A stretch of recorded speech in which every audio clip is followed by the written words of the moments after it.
Hey, you guys. This is like a bittersweet start because Oreo Jr. learned about gravity. This is a bittersweet start because this is the end of the book, and I'm happy that we got the book done, but I'm sad because we got the book done. So let's get this final journey going here, guys. Oreo Jr. blast off. Okay, let's get it. Scott, how do you feel? Well, it's been a good run, but all things got to come to an end. This means a new beginning for something else. Period. Chapter 33. But the end never came, at least not then. Quite suddenly, the barrage stopped, and the sudden silence afterwards was punctuated by a couple of strange gargles and thuds. Some of these idiots then shot themselves, but let's see. The four stared at each other. What happened? Said Arthur. They stopped, said Z with a shrug. You're like, I don't know. They ain't shooting no more and they ain't talking, so that's good. Why? Don't know. Do you want to go and ask them? No. They waited. Hello, called out Ford. No answer. That's odd. Perhaps it's a trap. That's what I would have thought. I would have been like, "Oh, girl, they trying to get us got." They haven't the wit. I agree with that too. What were those thuds? Don't know. They waited for a few more seconds. Right, said Ford. I'm going to have a look. Ford, sir, just stay down, sir. But I guess he the don't panic guy, so he know what he doing. True. Mm-hmm. He glanced around at the others. Is no one going to say, no, you can't possibly go. Let me go instead. Sir, absolutely nobody is going to say that. Why the hell would they say that? Sir, if you volunteered, you made that nasty dish, eat it. Okay? Get on out there and go see what happened to them men that was pop pew pew pew in their job. They all shook their heads. Oh well, he said, and stood up. For a moment, nothing happened. Mm-hmm. Then, after a second or so, nothing continued to happen. Ford appeared through the thick smoke that was billowing out of the burning computers. Cautiously, he stepped out into the open. Still, nothing happened. 20 yards away, he could dimly see through the smoke the space suited figures of one of the cops. He was lying in a crumpled heap on the ground. These idiots did shoot them, so I kind of thought that, but here's the confirmation. 20 yards in the other direction lay the second man. No one else was anywhere to be seen. This struck Ford as extremely odd. Slowly, nervously, he walked towards the first one. The body lay reassuringly still as he approached it and continued to lie reassuringly still. Like, is anything reassuringly in this universe, sir? They blew up a whole planet. Still, as he reached it and put his foot down on the kill Ozap gun. Oh, I was supposed to say the unalive Ozap because you can't be saying every word out here on the YouTube fronts, you know. So scratch the K word, enter the unalive word. Ozap gun that still dangled from his limp fingers. He reached down and picked it up, meeting no resistance. The cop was quite clearly unalived because they're idiots. They shot each other. So a quick examination revealed he had to be from BK, because I'm not, and you can Burger King, it don't matter, child. BK, I'm not about to sit up here and fumble over some made up words. He was a methane breathing life form, dependent on his spacesuit for survival in the thin oxygen atmosphere of Margarita. The tiny life support system computer on his backpack appeared unexpectedly to have blown up. Okay, they shot the air tanks for him. Y'all are idiots. Y'all are stupid. Y'all blew up your own little methadone air tank. Do better. Like, do better. Like, do better. Ford poked inside it in considerable astonishment. These miniature suit computers usually had the full backup of the main computer back on the ship, with which they were directly linked through the sub ether. Such a system would have a failsafe in all circumstances other than total feedback malfunction, which was unheard of. Honey, y'all playing with probabilities, and the probability is in your favor. He called the others to come look. They came, shared his amusement, but not his curiosity. Let's get shot out of this hole, said Z. If whatever I'm supposed to be looking for is here, I don't want it. He might be the smartest one. He's stupid, but he's smart, honey. Get the hell out of there. You got people out here shooting at you, just doing the most. Like, sir, get the hell out of there. So I'm with President Z. He grabbed the second unalive zap gun, blasted a perfectly harmless accounting computer, and rushed out into the corridor. Why'd you shoot the accounting computer, sir? That's that stupid part. He was very nearly blasted hell out of an air car that stood waiting for them a few yards away. The air car was empty, but Arthur recognized it as belonging to Bart. It had a note from him pinned to part of his sparse instrument panel. The note had an arrow drawn to it, pointing to one of the controls. It said, "This is probably the best button to press." Okay. The universe is just stupid, honey. Okay, period. Chapter 34. The air car rocketed them at speeds of excess of R-17. Girl, I don't know what that means. Through the steel tunnels that led out to a pale surface of the planet, which was now in the grips of yet another drear morning twilight. Ghastly gray lights congealed on the land. They're going to explain this to us. R is a velocity measure defined as a reasonable speed of travel that is consistent with health, mental well-being, and not being more than, say, 5 minutes late, period. Oh, I need that in my car.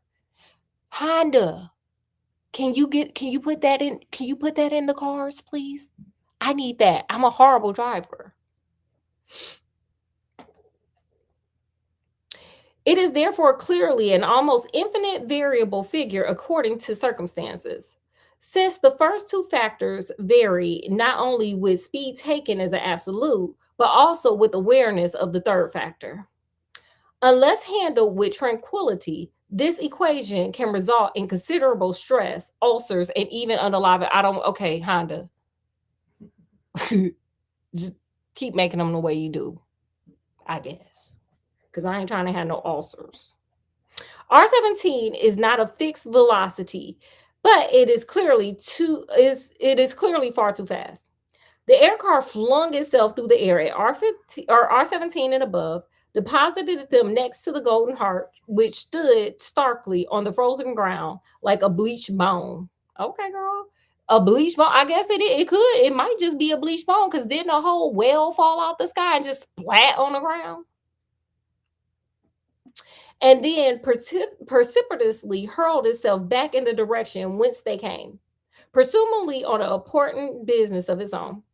Shivering, the four of them stood and looked at the ship. Beside it stood another one.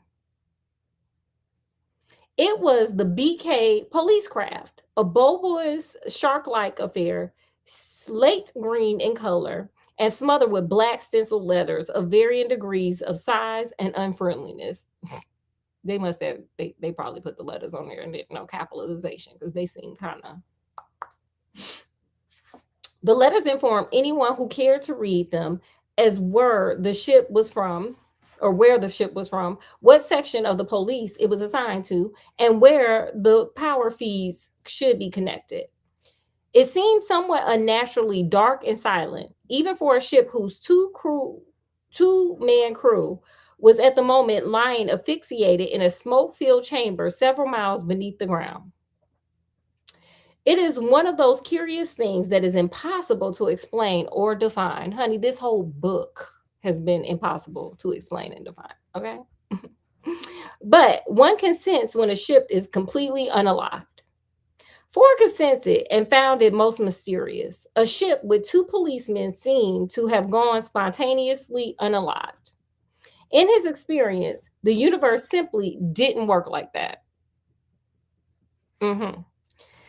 The other three could sense it too, but they could sense the bitter cold even more and hurried back into the heart of gold, suffering from an acute attack of no curiosity. Honey, I do it all the time myself, okay?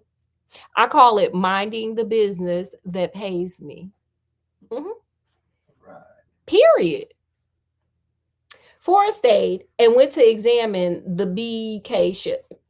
As he walked, he nearly tripped over an inert steel figure lying face down in the cold dust. Marvin, he exclaimed, what are you doing? Oh, I love Marvin. Marvin's my dude. Don't you feel you have to take any notice of me? No, oh, wait, no. Don't you feel you have to take any notice of me? Please, came a muffled drone. But how are you, Meadow Man? Said Ford. Very, very depressed. Do I look depressed? You look depressed. I am when I play Marvin. Mm. What's up? Oh, I don't know, said Marvin. I've never been there. Why? Said Forrest, squatting down beside him and shivering. Are you laying face down in the dust? Girl, because he dusty. It's a very effective way of being wretched, said Marvin. Don't pretend you want to talk to me. I know you hate me. Because I feel like that's what he would do in the dust. Like, I know you hate me. No, I don't. Yes, you do. Everyone does. It's part of the shape of the universe. I only have to talk to somebody and they begin to hate me. Even robots hate me. If you just ignore me, I expect I shall probably go away. He jacked himself up to his feet and stood resolutely facing the opposite direction. That ship hates me, he said dejectedly, indicating the police craft. That ship? Said Ford in excitement. What happened to it? Do you know?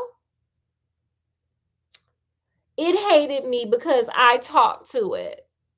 You talked to it, exclaimed Ford. What do you mean you talked to it? I got a unibrow, so I can't do people eyebrow because I got my Frida Color eyebrow, my unibrow going on here. So I can only just make them both go up. So Okay. or the one go up because I have one. Right. Mm-hmm. Simple. I got bored and depressed. So I went and plugged myself into its external computer feed. I talked to the computer at great length and explained my view of the universe to it, said Marvin. And what happened, pressed Ford? It unalived itself, said Marvin, and stalked back off to the heart of gold. Period. Chapter 35. That night, as the Heart of Gold was busy putting a few light years between itself and the Horsehead Nebula, Z lounged under the small palm tree on the bridge, trying to bang his head into shape with massive galactic gargle blasters. Ford and Trillian sat in the corner discussing life and matters arising from it. And Arthur took to his bed to flip through Ford's copy of the Hitchhiker's Guide to the Galaxy. Smart man. Okay, so you need to figure some things out. Since he was going to have to live in the place, he reasoned, he better start finding something out about it. Yeah, smart man. He came across this entry. It said, the history of every major galactic civilization tends to pass through three distinct and recognizable phases: those of survival, inquiry, and sophistication, otherwise known as the how, the why, and where phases. For instance, the first phase is characterized by the question, how can we eat? The period. I'm always asking that. I have this inner fat girl that just demands to be fed. Her name is Bertha. Mm-hmm. The second by the question, why do we eat? Because we hungry. I can just answer that for you. Because we hungry. And some of us are greedy, Bertha. And the third by the question, where should we have lunch? Or brunch, baby. He got no further before the ship's intercom buzzed to life. Hey, Earthman, you hungry, kid? Said Z's voice. Yeah, a little peckish, I suppose, said Arthur. Okay, baby. Hold tight, said Z. We'll take in a quick bite at the restaurant at the end of the universe. Oh, wow. Yeah, that's how it ends. Yes. And you know, the end. Or is it? Oh. I would cry some pink tears, but I'm dehydrated and hungry. Okay, so that ends The Hitchhiker's Guide to the Galaxy. But of course, again, we have these other 4 books, so it's not the end, but it is the end of that book. And I love that book. It has made me feel not so weird about who I am as a person because I'm neurospicy. Bless you, Scott. Okay, guys. Well, as always, how we end this thing. What did you? Well, I'm gonna end it a little different. No? Of all the characters, you got Marvin the Robot, Z, you got Arthur, you got Ford, you got Trillian, you got the cast and crew. Who best resonated with you? You guys put it in the comment section. For me, it was no, I'll let you go, Scott. I'll go last. Who did you resonate with the most? Probably actually Arthur. Really? Why? I don't know. Just kind of. I guess he's the character I most like in reality. Okay, period.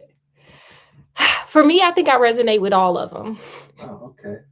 Sometimes you can. I mean, I never said there was a limit. Okay. Did you want to add another one on before? I'll stick with what I had. Okay.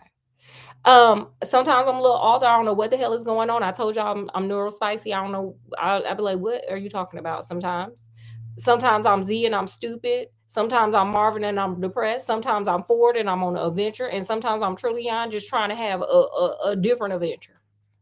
Period. So I resonate with all of them. That's why I love this book so much. Now, next question. You guys, of course, put in the comment section, what did you learn from this book? From any chapter or the whole book, it doesn't matter. Put in the comment section. Scott, what did you learn? The galaxy is a wild and crazy place, and I wouldn't dare try to hitchhike through it without my own copy of Hitchhiker's Guide to the Galaxy. And a towel. Period. What I learned is, honey, we are in control of absolutely nothing. Okay. Just when you thought you had it together, baby, toss that out and start a new script. So I think the Hitchhiker Guide to the Galaxy kind of teaches you just let go and let have, honey, and don't panic. Don't panic. Just go with it and see where it takes you.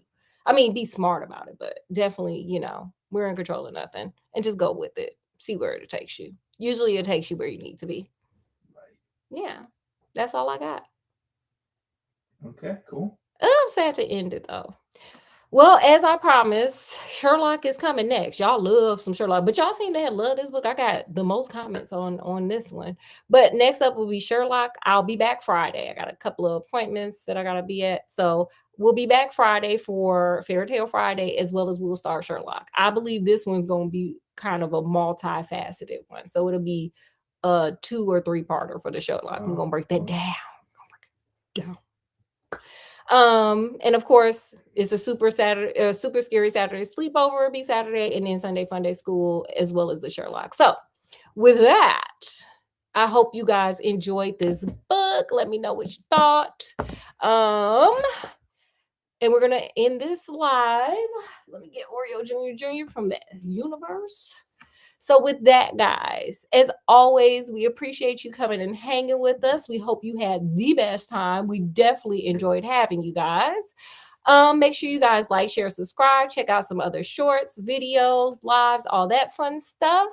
And with that, from wherever we are, even when we start a new book, to wherever you are, even if you at the restaurant at the end of the galaxy, Peace, love, and happiness. Skinnamarink-a-dink-a-dink. We'll see y'all later. Bye.